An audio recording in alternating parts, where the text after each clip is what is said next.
Hello, everyone. My name is Charlotte, and I'm 36 years old. I was once married to Matthew, who is 3 years younger than me. The age difference never bothered either of us, at least, not until recently. I met Matthew at a party hosted by my friend Grace. Grace and Matthew had known each other from the gym. Matthew was incredibly handsome, with a chiseled jawline and a strong build. He had this natural charisma and was always in high spirits.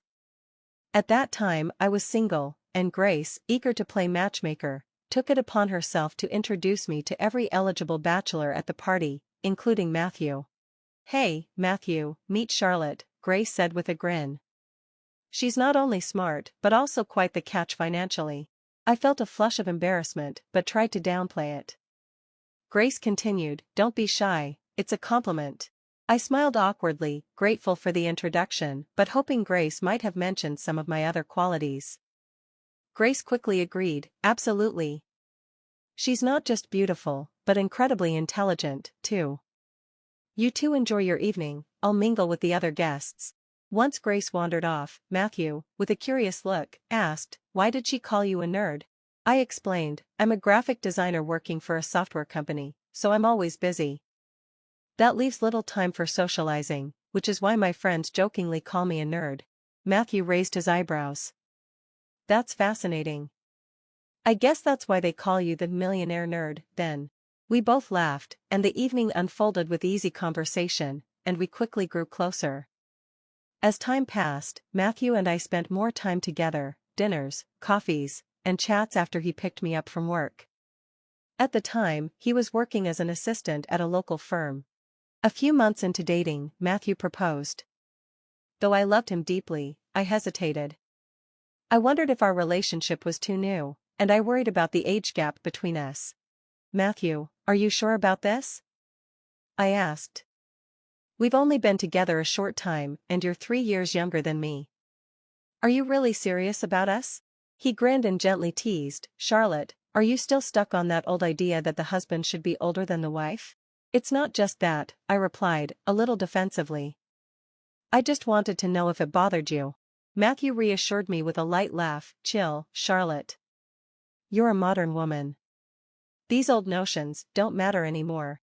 His confidence in our future together slowly eased my worries. I agreed, and soon after, we met each other's families to share our decision. While my father, Peter, had no reservations and seemed genuinely happy about the wedding, my mother pulled me aside for a private conversation. "Charlotte, honey, I hope you've talked about your finances with Matthew," she whispered, her face showing a trace of concern. "Yes, Mom, don't worry about that," I reassured her. She pressed on, "I just want to make sure that your career success, especially since you're doing so much better than Matthew, doesn't become an issue. You know, sometimes men can feel overshadowed by those things." "Mom, Matthew is really sweet and understanding," I explained. "He doesn't have those kinds of insecurities. He's even agreed to take on more household chores since my schedule is so hectic." "That's good to hear, dear. Just take care of yourself," she said, her tone softening. Despite her reassurance, her words lingered in my mind. I realized I'd never had a detailed conversation about finances with Matthew, nor had I asked him about his income. While my financial independence meant I wasn't overly concerned with his earnings, I recalled that Matthew had asked about my salary even before he proposed. The thought of it unsettled me for a moment, but I chose to push the worries aside, deciding to focus on the excitement of starting our married life together. After the wedding, we celebrated with a honeymoon in Hawaii, a generous wedding gift from my company. We truly embraced the joy of our time together, savoring the beginning of our new life. However, about a month later, Matthew came to me after dinner with a serious expression. "Honey, I'm sorry to ask this, but I need your help," he said, looking uneasy. "What's going on, Matthew? Is everything okay?" I asked, my concern growing. "Well, no. My parents are having some issues," he began. "They live in an apartment on the second floor, and without an elevator, it's becoming difficult for them as they get older." I understood the situation right away. "I see. Why not move them to a ground floor unit, or somewhere with an elevator?" I suggested. Matthew hesitated, then steered the conversation in another direction. Actually, Charlotte, I was thinking more along the lines of building a house for them, he admitted, surprising me with his proposal.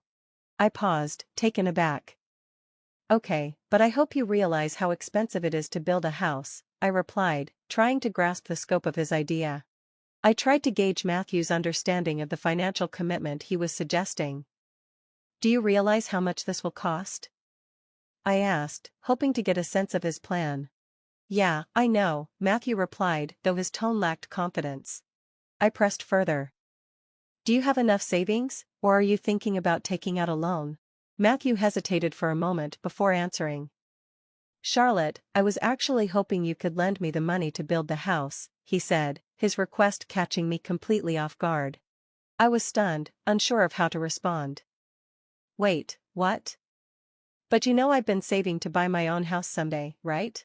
Yeah, but since you earn well, I thought it wouldn't be a problem for you, Matthew said, his voice taking on a more assertive tone. But Matthew, I'm not sure I can lend that much money, I replied, feeling the pressure mounting. Why not? He asked, his frustration starting to show. I was at a loss for words. I finally managed to say, okay, let me think about it. I'll let you know. I'll wait for your answer, he said, leaving the conversation hanging in the air. That night, I couldn't sleep. I spent hours turning the situation over in my mind. Lending my hard-earned savings to build a house for his parents felt risky. My money was meant for my own future security, including buying a home and saving for retirement. The next morning, as I was heading out for work, Matthew hugged me and said, I'll be waiting for your decision. Let's talk over the weekend. I know you're in a rush now. Conflicted and uneasy, I sought advice from a colleague. She suggested I make the financial arrangement official with a contract. Have Matthew sign an agreement to ensure he repays you, she advised. It's important to protect your interests. That sounded like a sensible approach, so that evening I told Matthew, I can lend you the money, but you'll need to sign a contract agreeing to repay me within 4 years. To my surprise, Matthew didn't hesitate. Okay, I'll sign it, he said. When I handed him the papers, though, his laughter at the mention of the legal implications made it clear he hadn't fully grasped the seriousness of the situation. I'm serious, Matthew, I said, holding his gaze until he realized I wasn't joking. Here are the papers. He sighed, rolled his eyes, and with a smirk, said, Fine, I'll sign. And he did. After I transferred the money and Matthew signed the contract, I thought the legal safeguards would ease my concerns, but despite those protections, I couldn't shake the feeling of unease. Matthew's salary wasn't substantial, and I doubted his ability to repay the loan. Then, his behavior began to shift in ways I couldn't ignore. Since taking the loan, Matthew became increasingly distant and his actions more peculiar. He started coming home late, often too exhausted to help around the house. Whenever I voiced my frustrations, he brushed them off, claiming his job was overwhelming. My feelings for him began to fade as he grew more detached, spending most weekends overseeing the construction of his parents' new home and, at times, not coming home at all. Instead, he opted to stay at his parents' place, further deepening the rift between us. The situation was taking its toll on me. I could no longer ignore the growing distance between us, and I decided it was time to confront Matthew. Matthew, do you realize how distant you've become? It feels like you're taking advantage of living here without contributing anything, I said, frustration bubbling to the surface. His response was sharp and dismissive. What do you mean? How dare you accuse me like that? You knew my financial situation when we married. You chose this. I was stunned by his audacity. Excuse me, I'm not trying to start an argument, but how can you be so indifferent? I'm even more upset about this housewarming party at your parents' new place tomorrow. A party for the house I funded, which you never even told me was finished. Matthew almost scoffed. Oh, my bad, I must have forgotten. Please, be our guest, he said nonchalantly, then left the house humming, as if utterly unbothered by the gravity of our conversation. Fuming with anger, I wanted to lash out, to break something, but I managed to hold myself together. An hour later, I received a call from my mother-in-law. Hello, just calling to let you know we're having a housewarming party at the new house tomorrow, she said casually.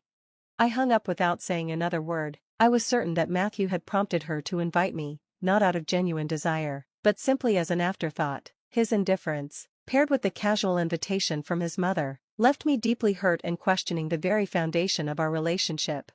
I had always been wary of Matthew's relationship with his mother, especially given her cold demeanor toward me from our first meeting, which had only worsened after our wedding. Despite this, I didn't want to create more tension between us. I worried that if I skipped the event, Matthew and his mother would use it against me, accusing me of being envious of their new home. Reluctantly, I decided to go. I decided to attend the housewarming, determined to maintain a composed, if somewhat forced, demeanor. As I arrived at the newly built house, I couldn't help but notice the entrance, beautifully adorned with floral decorations. Matthew and his mother were greeting guests warmly.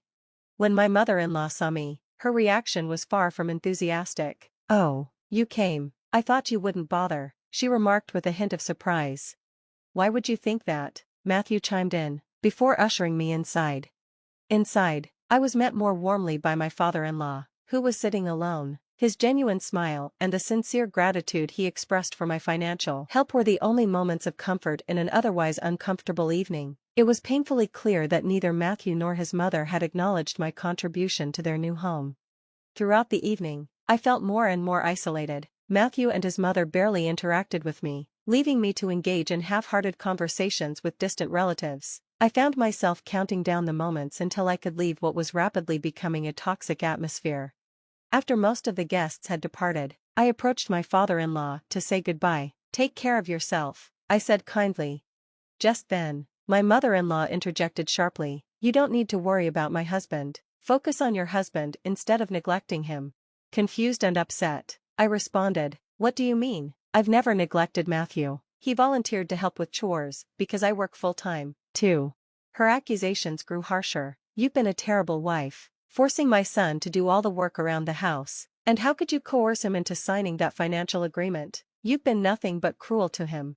"I haven't forced Matthew into anything. The agreement was mutual, to ensure financial security. How can you say I've abused or tortured him?" I replied, shocked by her words. At that moment, my father-in-law stood up for me. "Marilyn, stop. Why are you attacking her instead of appreciating what she's done for us?" But Marilyn wasn't having it. "Just stay out of this and go inside," she snapped at him. The situation was excruciating, and it was clear that no amount of reasoning would change her view of me. As the evening went on, I became more disillusioned with both my relationship and the family dynamics I had found myself tangled in. I was completely taken aback by Marilyn's rude behavior toward Alan and, soon after, her cruel words toward me. "You should be grateful my son even married you. Who else would marry someone old and unattractive like you?" she sneered. Her words stung deep, and I lost my temper. "How can you speak to me like this?" I retorted, my voice rising with frustration. Matthew quickly intervened, scolding me. "Charlotte, watch your language. How dare you raise your voice at my mother?" "Didn't you hear how she just insulted me?" I replied, bewildered by his lack of support. Matthew dismissed me with a roll of his eyes. "I can't deal with your tantrums anymore," Matthew snapped. "Tantrums? Do you see how both you and your mother are treating me?" I exclaimed. "I can't stand to be around this negativity anymore. I don't want any part of it in my new dream home. Just get out." Matthew's response was cold and cutting. "What? Yes, I don't want to live with someone as despicable as you. You've been living off my income, and now you call me trash? You're pathetic. Charlotte, let's be clear, you married me because you thought you couldn't land someone as handsome as me, given your age and looks, even though I wasn't earning much. So, you have no right to complain about money now." A surge of anger and betrayal rushed through me. "I can't stay with someone so shallow. I want a divorce, and I want my money back," I yelled. Matthew laughed maliciously. "Sure, go ahead and get your divorce, but remember, you'll have to pay me if you want it." "What the hell? You should be the one to pay, since you want the divorce," I argued back. Matthew's demeanor turned sinister, a side of him I had never seen before. "You'll have to give back the money I lent you, or I'll sue you," I threatened. "Go ahead and find your stupid papers first." Mocking me, he retorted, "You're wasting your time." Feeling numb and utterly defeated, I left. They had insulted and degraded me beyond endurance. I went straight to the bank, where I had secured the papers in a locker, only to discover the document was missing. When I checked the bank log, I saw that Matthew had accessed the locker months ago. We had opened the joint account after our wedding, intending for both of us to contribute, but it turned out I was the only one putting money in. This revelation only deepened my shock and sense of betrayal. After the unsettling discovery, I checked my wardrobe, where I also kept a copy of the loan agreement, but it too was gone. It became painfully clear how deeply Matthew had manipulated our relationship from the start: his charm at Grace's party, his focus on my financial status, living comfortably off my earnings, and emotionally pressuring me to finance his parents' house. Every move had been calculated. His final act? Attempting to steal the agreement to prevent me from reclaiming my money. But I had anticipated his deceit. Sensing his eventual betrayal, I had taken the precaution of keeping the original documents at my parents' house, storing copies at the bank and in my wardrobe. Despite the emotional turmoil and the insults I endured, I was relieved I had trusted my instincts. I immediately called my mom and explained everything. She was furious. "You need to sue Matthew and his mother for everything they've done," she suggested. During our conversation, she confessed, "I've always had doubts about Matthew's intentions." "Did you know about his motives?" I asked. "No, not exactly," she replied, "but I sensed his eagerness wasn't genuine. He rushed into marriage so quickly." "You're right, Mom. I should have been more cautious. When you asked if we discussed our finances, I lied and said we had. I never really did, nor did I inquire about his earnings, because I wasn't concerned about his money. Take this as a lesson, dear. Don't trust someone so readily," she advised me with a heavy heart but clear mind. I hired a lawyer and prepared the divorce papers. I included an official notice demanding that Matthew repay the borrowed amount within 4 years. If he failed to comply, the court would be authorized to sell his property to reimburse me. When Matthew and his mother received the divorce papers and repayment notice, they were caught off guard. Suddenly, they were the ones feeling desperate, trying to reach out to me, but I was resolute in my decision to protect myself from further deceit. I ignored all their attempts to contact me, blocking their numbers. Matthew even tried to reach my parents, but they dismissed his calls. He left a voicemail on my office phone apologizing, professing his love, claiming he was misled by his mother's influence, and hoping for reconciliation. But Matthew's history of manipulating my emotions had taught me to be wary. I deleted the voicemail and ensured his number stayed blocked. Matthew's lawyer later sent a message, pleading for me to forgive at least 60% of the debt, citing Matthew's inability to meet the repayment terms due to his low salary. I dismissed the request outright. After everything, the deceit, the personal attacks, it was unthinkable to me that he would expect any leniency. 4 years dragged by. Matthew struggled to gather even half of the owed amount, resorting to taking out loans. Given his modest income, the bank's loan offerings were insufficient, and he was forced to sell the house he had once banished me from. Ultimately, he moved back into his parents' old apartment. Grace, a mutual friend, informed me that the local community had turned cold toward Matthew and his family after the truth emerged. Marilyn, his mother, resorted to working as a nanny, her behavior having alienated her from many. Matthew faced ostracization at work, which led him to resign and relocate to another city. Even Alan, Matthew's father, left Maryland and moved to the countryside to retire in peace. Amid these developments, my personal life took a positive turn. I began dating Wayne, a 37-year-old colleague. We had known each other for years but only connected romantically after an office party, a year following my divorce. This time, I approached the relationship with caution, taking the time to understand and appreciate our connection before making any serious commitments. Reflecting on everything, I felt no sympathy for Matthew or Marilyn. Their outcomes were just consequences of their actions. Meanwhile, I enjoyed the budding relationship with Wayne, cherishing our moments together and looking forward to what the future might hold.